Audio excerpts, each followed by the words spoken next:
mod 1 minus omega divide by omega plus omega square. तो पहले हम बात कर लेते हैं ओमेगा आपका यूज कब होता है कॉम्प्लेक्स नंबर में। ये कॉम्प्लेक्स रूट ऑफ यूनिटी की यहां बात हो रही है। पहले थोड़ा हम बेसिक कॉन्सेप्ट की यहां बात करेंगे।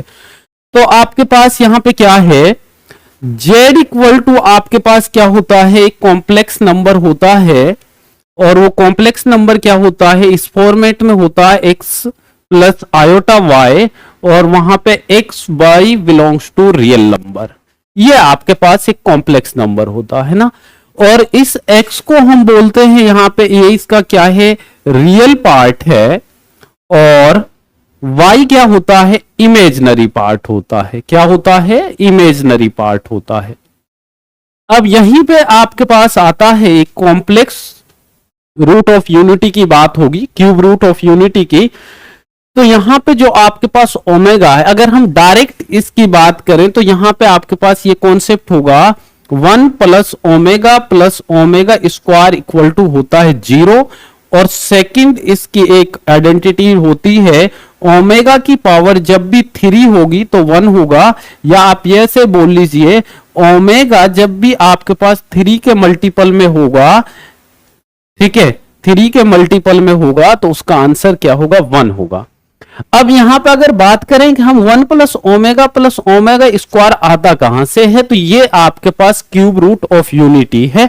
तो इसकी थोड़ा हम डिस्कशन कर लेते हैं, फिर हम क्वेश्चन की बात करेंगे, है ना, फिर हम क्या करेंगे, क्वेश्चन की बात करेंगे। तो यहां पे अगर हम बात करें क्यूब रूट ऑफ यूनिटी की, तो आपको पता है कि अगर एक्स क्यूब इक्वल टू हमारे पास 1 है ना, तो ये आपके पास क्यूब रूट ऑफ यूनिटी है। तो हम इसको ऐसा लिख सकते हैं x cube minus 1 equal to 0, और जब हम इसको ऐसा लिखेंगे तो एक आइडेंटिटी आपने पढ़ी होगी, a cube minus b cube equal to होता है a minus b into a square plus b square plus a b. ये आपके पास एक आइडेंटिटी होती है जो हम बचपन से जानते हैं। क्लियर है? अब इसका यूज कीजिए भाई, इसको ऐसा लिख सकते हैं भाई 1 का क्यूब करें हम तो कोई फर्क नहीं पड़ेगा, ठीक है, कितनी भी पावर कर लीजिए 1 1 ही रहेगा, लेकिन हमारे पास ये फॉर्मूला बन जाएगा। तो यहां से हम इसको लिख सकते हैं x माइनस 1 और यहां आएगा x square plus x plus 1 equal to 0। अब यहां आप देखेंगे भाई इसके इक्वल 0, इसके इक्वल की बात करें तो यहां से x माइनस 1 इक्वल टू 0 और x square plus x plus 1 equal to 0। तो यहां से x की वैल्यू यहां से तो आ गई 1। अब ये आपके पास एक क्वाड्रेटिक इक्वेशन बन गया है ना।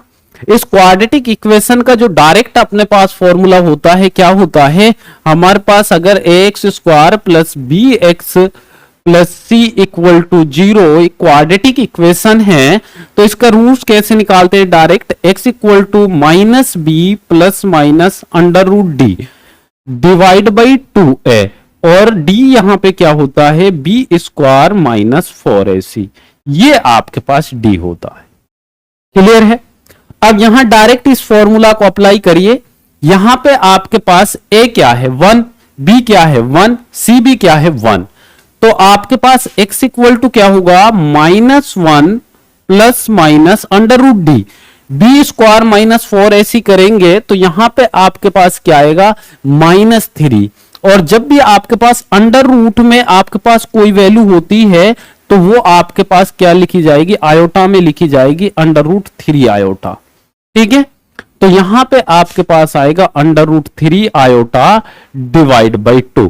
तो x की दो वैल्यू आई, x equal to -1 plus under root 3 iota divide by 2 और x equal to -1 minus under root 3 iota divide by 2। इसको हम बोलते हैं ओमेगा और इसको बोलते हैं हम ओमेगा स्क्वायर, और ये आपके पास 1 है।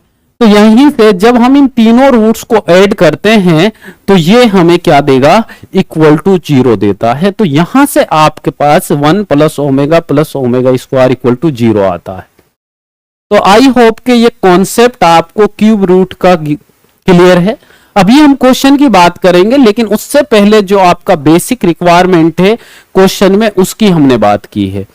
और ये कॉन्सेप्ट आपके पास किसी अदर क्वेश्चन में भी यूज हो सकता है।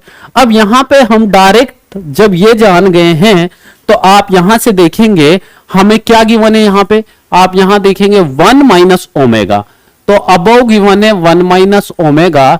और दूसरी कंडीशन क्या है, एक चीज और मैं यहां बता देता हूं, अगर आपके पास इस टाइप से मोड गिवन है x अपॉन वाई का मोड, तो उसको ऐसा लिखा जा सकता है mode x upon mode y, ये लिखा जा सकता है। क्लियर है।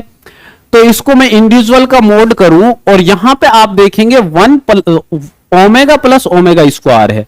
तो यहां से अगर हम बात करें ओमेगा प्लस ओमेगा स्क्वायर की वैल्यू की, तो यहां से आपके पास जो वैल्यू आएगी वो क्या आएगी, -1।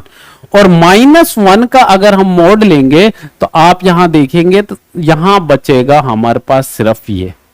और ओमेगा की वैल्यू क्या है, -1 plus under root 3 iota divide by 2।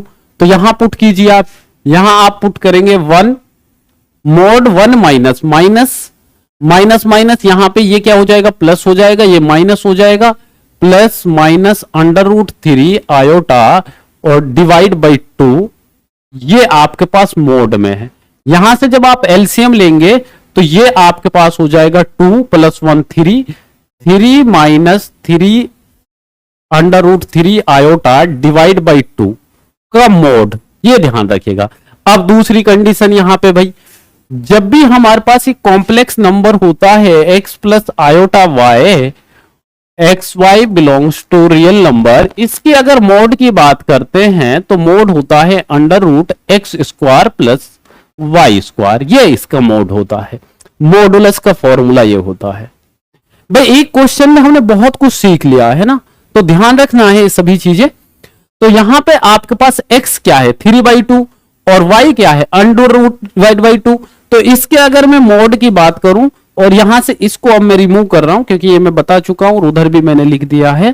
तो यहां की अगर हम बात करें यहां पे, तो आपके पास ये x है, तो यहां पे आएगा मोड की बात करें अब हम इसकी, तो 3/2 का whole square plus minus under root 3 divide by 2 का होल स्क्वायर होल का रूट है ना। तो ये आया 9/4, ये आया आपके पास 3/4, और यहां से आपके पास 4 एलसीएम होगा, ये आएगा 12/4, तो ये 3। तो यहां से आंसर मिला आपको अंडर रूट 3, तो आपका आंसर हो जाएगा ए। आई होप के ये क्वेश्चन आपको क्लियर है। क्वेश्चन में कुछ नहीं था, क्वेश्चन बहुत सिंपल है, बट आपको ये आइडेंटिटीज पहले से पता होना चाहिए। अगर ये कॉन्सेप्ट आपको नहीं पता तो आप ये क्वेश्चन नहीं बना पाएंगे। अगर ये कॉन्सेप्ट पता है तो आप इसको बहुत फास्ट बना लेंगे, क्योंकि फिर हमें ये सब लिखने की रिक्वायरमेंट नहीं होगी। आपको ऑलरेडी अगर ये आइडेंटिटी याद है और मॉडुलस आपको निकालना आता है किसी भी कॉम्प्लेक्स नंबर का, तो आप डायरेक्ट यहां से अप्लाई करेंगे, 2 स्टेप का आंसर है। आई होप क्लियर है। आगे बढ़ते हैं, नेक्स्ट क्वेश्चन की बात करते हैं। नेक्स्ट क्वेश्चन क्या है, इफ 2 माइनस